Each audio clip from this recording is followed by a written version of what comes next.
है welcome back to our channel. जैसा कि हम लोग अल्टरनेटर चैप्टर का शुरुआत कर चुके हैं और उसमें अल्टरनेटर क्या है, इसके वर्किंग प्रिंसिपल एवं टाइप्स ऑफ रोटर के साथ साथ अल्टरनेटर का कुछ न्यूमेरिकल्स भी हल कर चुके हैं और इसका वर्किंग प्रिंसिपल बिल्कुल अच्छी तरह से समझ चुके हैं। नेक्स्ट टॉपिक जो अल्टरनेटर से संबंधित कुछ रिलेटेड टर्म्स है, जैसे कॉइल स्पैन फैक्टर क्या होता है, डिस्ट्रीब्यूशन फैक्टर क्या होता है, ये सब आज हम लोग पढ़ने वाले हैं। साथ ही हम लोग देखेंगे अल्टरनेटर का वोल्टेज रेगुलेशन क्या है एंड सिंक्रोनाइजेशन मेथड क्या है, इसे करते समय क्या क्या ध्यान देना चाहिए। तो चलते हैं आज हम लोग सीधे अल्टरनेटर का नेक्स्ट टॉपिक पर। इससे पहले अगर आप हमारे वीडियो में हमारे चैनल पर नए आए हैं तो जल्द से जल्द डिस्क्रिप्शन बॉक्स में दिए गए चैनल लिंक से जुड़ जाए ताकि नए अपडेट्स आप तक तुरंत प्राप्त हो सके। साथ ही वहाँ दिए गए टेलीग्राम ग्रुप का लिंक दिया हुआ है, वहाँ प्रत्येक दिन शाम को 8 बजे क्विज करा जाता है।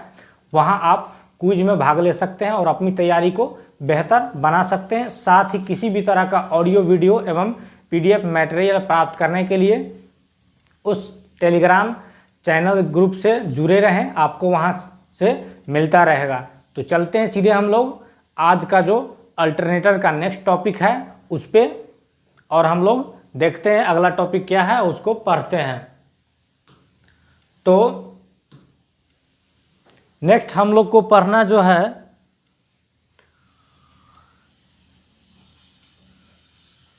नेक्स्ट हम लोग को समझना है कॉइल स्पैन फैक्टर क्या होता है या पिच फैक्टर क्या होता है, ये समझना हम लोग को। पिच फैक्टर क्या होता है और कॉइल स्पैन फैक्टर क्या होता है, तो आप गौर से यहां डिस्प्ले को देखेंगे।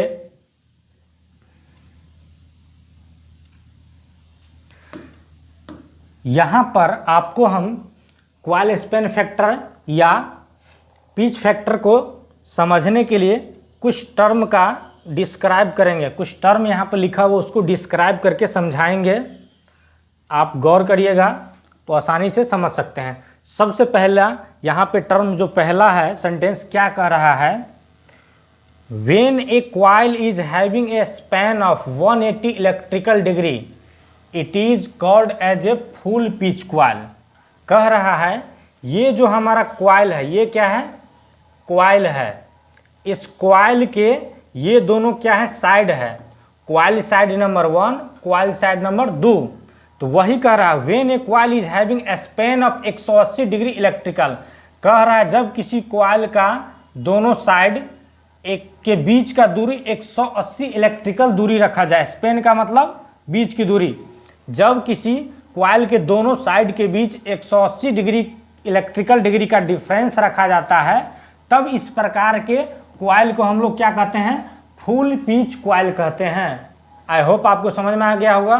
फुल पिच कॉइल कब कहलाएगा, जब किसी कॉइल के दोनों साइड आपस में 180 डिग्री इलेक्ट्रिकल डिग्री के डिफरेंस पर वाइंडिंग किया जाए तब उस प्रकार के कॉइल को हम लोग फुल पिच कॉइल कहते हैं। ठीक है। नेक्स्ट जो हमारा लाइन है वो क्या कह रहा है कॉइल स्पैन और coil pitch is defined as the distance between the two side of a coil.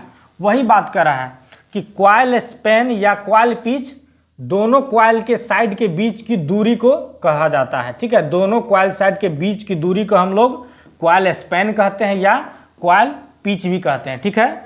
तीसरा लाइन देखिए क्या कह रहा है।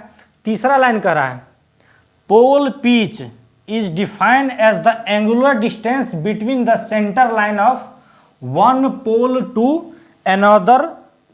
another pole to the centre line of the next pole. कह रहा है पोल पिच किसे कहते हैं, pole pitch is defined as the angular distance between centre line of two pole. Pole pitch किसे कहते हैं। ठीक है। तो देखिए ये हमारा कॉइल साइड था और इस कॉइल के ऊपर अगर हम एक सेंटर लाइन लेते हैं, ठीक है, ऊपर एक लाइन खींचते हैं तो ये हमारा पोल हो गया, एक नॉर्थ पोल हो गया, दूसरा साउथ पोल हो गया। तो एंगुलर डिस्टेंस बिटवीन टू पोल, इस दोनों पोल के बीच जो कोणीय एंगल होगा उसको हम लोग पोल पिच कहेंगे। ठीक है। इस पोल से इस पोल के बीच का जो एंगुलर डिस्टेंस होगा उसको हम लोग क्या कहेंगे, पोल पिच कहेंगे, ठीक है। दोनों का सेंटर लाइन, यहाँ से यहाँ सेंटर लाइन लेंगे, यहाँ से यहाँ लेंगे, इसके बीच का, दोनों पोल के बीच का जो दूरी हो जाएगा उसको हम लोग पोल पिच कहेंगे, ठीक है। और दोनों कॉइल के बीच की दूरी को कॉइल पिच कहते हैं या कॉइल स्पेन कहते हैं, और दोनों पोल के बीच के जो दूरी होता है उसको पोल पिच कहते हैं, ठीक है। नेक्स्ट कह रहा है a pole pitch is always 180 electrical regardless of the number of pole in the machine.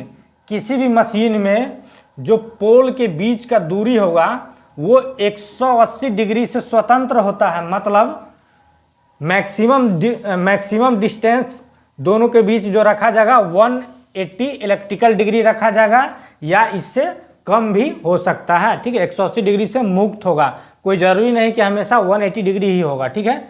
I hope आप पिच फैक्टर समझ गए होंगे, सॉरी पिच कॉइल पिच समझ गए होंगे, और स्पेन पिच भी, कॉइल स्पेन भी समझ गए होंगे, ठीक है। आगे हम लोग समझ जाएंगे कि पिच फैक्टर कब कहलाएगा ये, ठीक है। तो नेक्स्ट हम लोग चलते हैं आगे।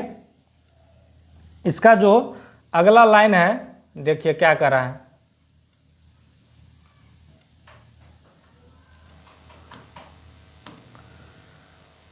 अगला लाइन कर रहा है इन केस यदि a full pitch coil the two coil side span a distance exactly equal to the pole pitch of 180 electrical degree. कह रहा है यदि दो coil side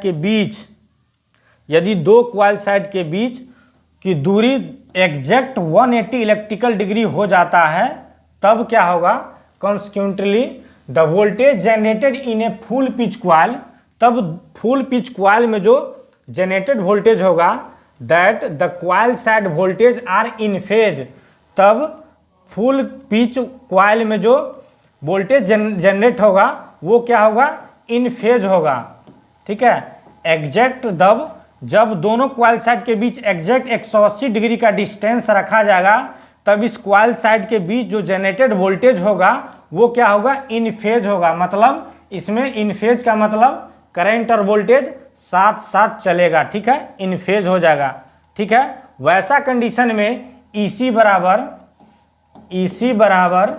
EC1 plus EC2 हो जाएगा। जब इन फेज हो जाएगा तो क्या हो जाएगा, EC1 प्लस EC2 यहाँ से हो जाएगा, इस तरह से देखिए ये है। अगर 180 डिग्री की एग्जैक्ट दूरी रखा जाएगा तब क्या हो जाएगा, दोनों कॉइल में जो जनरेटेड EMF होगा, दोनों कॉइल में अगर EC होगा तो क्या हो जाएगा, कॉइल साइड 1 का इसका हो जाएगा EC1 और कॉइल साइड 2 का EC2। तो टोटल कॉइल में क्या हो जाएगा, डायरेक्ट EC बराबर EC1 प्लस EC2, ठीक है। EC बराबर EC1 हो जाएगा प्लस EC2, मतलब सीधा सीधी हम लोग योग निकाल के इसको टोटल EMF निकाल सकते हैं। जब इलेक्ट्रिकल डिग्री 180 रहेगा तब इस तरह से हम लोग निकालेंगे, ठीक है। चलिए नेक्स्ट समझते हैं। ये नेक्स्ट क्या कर रहा है, अभी हमने बताया 180 डिग्री जब दोनों के बीच डिस्टेंस रहेगा तब वैसा कंडीशन आएगा और वो फार्मूला काम करेगा। नेक्स्ट है यदि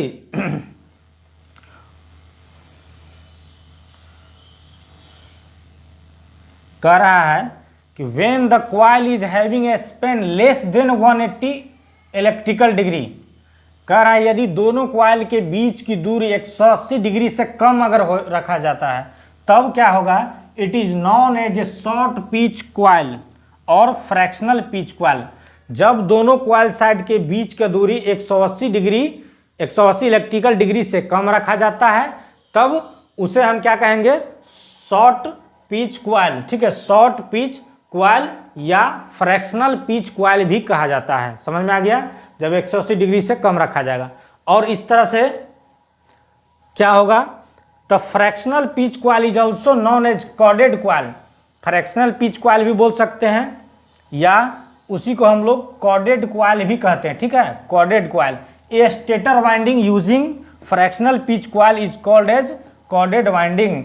और जब फ्रैक्शनल पिच कॉइल का इस्तेमाल किसी स्टेटर में वाइंडिंग में किया जाएगा तब उस स्टेटर के वाइंडिंग को हम लोग कॉर्डेड वाइंडिंग भी कहते हैं, ठीक है। नेक्स्ट क्या कर रहा है, if the span of the coil is reduce by an angle of electrical, कह रहा है यदि किसी इलेक्ट्रिकल एंगल से घटा दिया जाता है 180 से, then the coil span will be 180 minus theta electrical degree. ठीक है, तब क्वाइल स्पेन के बीच इलेक्ट्रिकल डिग्री क्या हो जाएगा 180 माइनस थीटा या अल्फा, 180 माइनस अल्फा डिग्री, इतना डिग्री हो जाएगा। ठीक है, जब कम रखा जाएगा तब। फिर कह रहा है if the voltage generated EC1 and EC2 in the two coil side will be out of phase with respect to each other by an angle of alpha electrical. ठीक है, जब 180 डिग्री से कम रखा जाएगा इलेक्ट्रिकल डिग्री दोनों coil side के बीच, तब वहां जो जनरेटेड वोल्टेज क्या हो जाएगा आउट ऑफ फेज हो जाएगा। इससे पहले क्या था इन फेज, अब क्या हो जाएगा आउट ऑफ फेज हो जाएगा। ठीक है, जब किसी खास एंगल से बाइंडिंग किया जाएगा दोनों क्वाइल के बीच, ठीक है, इलेक्ट्रिकल डिग्री रखा जाएगा, तब वहां पे क्या होगा out of phase voltage EMF हो जाएगा। आउट ऑफ फेज का मतलब करंट और वोल्टेज दोनों साथ साथ नहीं चलेगा, आउट ऑफ फेज हो जाएगा। ठीक है, और इस प्रकार के respect to each other by an angle of alpha degree, और ये क्या हो जाएगा अल्फा डिग्री के बीच दोनों का डिफरेंस रहेगा। ठीक है, 180 माइनस अल्फा, तब क्या हो जाएगा टोटल वोल्टेज का योग। उसमें क्या था EC बराबर EC1 प्लस EC2 हो गया था डायरेक्ट, क्योंकि 180 था, लेकिन यहाँ पे क्या हो जाएगा दोनों के बीच गैप है, तो फेजर सम ऑफ क्या हो जाएगा EC1 and EC2, phasor sum of EC1 and EC2 is EC। यहाँ पे आपको समझिए, यहाँ पे जब 180 माइनस अल्फा किसी खास डिग्री से डिफरेंस दोनों में रहेगा, तब क्या हो जाएगा फेजर सम हो जाएगा। इसी बराबर क्या हो जाएगा phasor sum of, phasor sum का मतलब फेजर सम ऑफ, ये देखिए इसी यहाँ से यहाँ है, यहाँ पे EC1 यहाँ है और EC2 यहाँ है, तो दोनों का फेजर सम हो जाएगा। ठीक है, EC1 प्लस EC2 का डायरेक्ट हम नहीं जोड़ सकते हैं। ठीक है, फेजर सम के रूप में जोड़ सकते हैं। फेजर सम का मतलब वही हो गया, यहाँ पे क्या है कर्ण स्क्वायर बराबर क्या होता है लंब स्क्वायर प्लस आधार स्क्वायर, इस तरह से आपको मानना पड़ेगा। ठीक है, इसके आगे और समझते हैं, वहाँ ज़्यादा समझ में आएगा।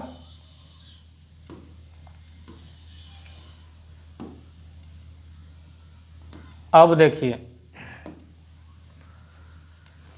क्वाइल स्पेन आप समझ चुके हैं और पिच स्पेन समझ चुके हैं। अब क्वाइल स्पेन फैक्टर क्या होता है या उसी को पिच फैक्टर कहते हैं। ठीक है, तो कह रहा है क्वाइल स्पेन फैक्टर या pitch factor is defined as the ratio of the voltage generated in short pitch coil to the voltage generated in the full pitch coil. मतलब शॉर्ट पिच क्वाइल में जो EMF उत्पन्न होता है उसका, और full pitch coil में जो EMF उत्पन्न होता है उसके दोनों के रेशियो को हम लोग क्या कहते हैं क्वाइल स्पेन फैक्टर कहते हैं या पिच फैक्टर कहते हैं। ठीक है, इसलिए यहाँ पे फार्मूला जो लिखा गया है, क्या लिखा गया है क्वाइल स्पेन फैक्टर KC बराबर voltage generated with short pitch coil बट्टा voltage generated with full pitch coil. I hope आपको समझ में आ गया होगा क्वाइल स्पेन फैक्टर या पिच फैक्टर क्या होता है। तो क्वाइल स्पेन फैक्टर या pitch factor short pitch winding में जनरेटेड EMF और फुल पिच वाइंडिंग में जनरेटेड EMF का अनुपात होता है या रेशियो होता है। ठीक है, इसलिए यहाँ पे ये फार्मूला हो गया।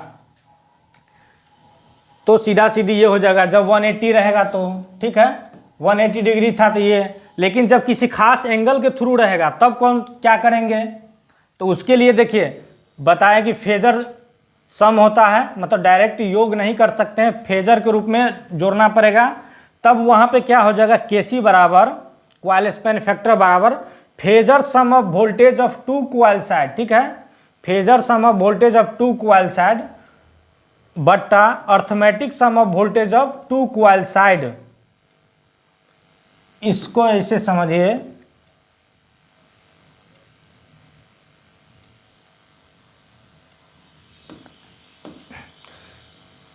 इस ट्रिंगल को गौर से देखिए, क्या हो जाएगा KC बराबर phasor sum of voltage of two coil side. ठीक है। दो क्वाइल साइड के बीच फेजर सम कहाँ से कहाँ तक रहेगा, यहाँ से यहाँ AC, इसके बीच डिवाइड किया गया है, D लिखा गया है।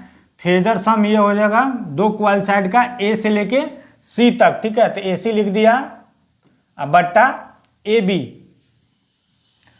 बट्टा AB, यहाँ से यहाँ AB, ये AB है और इसी के बराबर एक EC2 भी है, ठीक है। EC1 EC2 दोनों की दूरी बराबर है, तो यहाँ से यहाँ AB और यहाँ से यहाँ BC दोनों को दोगुना लिया गया है 2AB, ठीक है। Arithmetic sum of voltage of two coil side 2AB लिया गया, ठीक है। इस तरह से यहाँ पर AC बराबर आप देख सकते हैं इसके बीच में D है, A से D है और D से C है, तो जहाँ AC है वहाँ हम CD का दोगुना लिख सकते हैं, ठीक है। 2AD, AD का दोगुना लिख सकते हैं, A से C तक AD का दोगुना हो जाएगा, यहाँ से यहाँ AD फिर यहाँ से यहाँ DC, तो AD का दोगुना क्या है, AC है, तो यहाँ पे AC के जगह पे क्या लिख दिया 2AD लिख दिया, ठीक है। और यहाँ 2AB है, ऑलरेडी यहाँ लिख दिया 2AB, तो यहाँ पे क्या हो जाएगा 2 से 2 कट जाएगा, बच जाएगा क्या AD बट्टा AB, AD बट्टा AB, A से D बट्टा,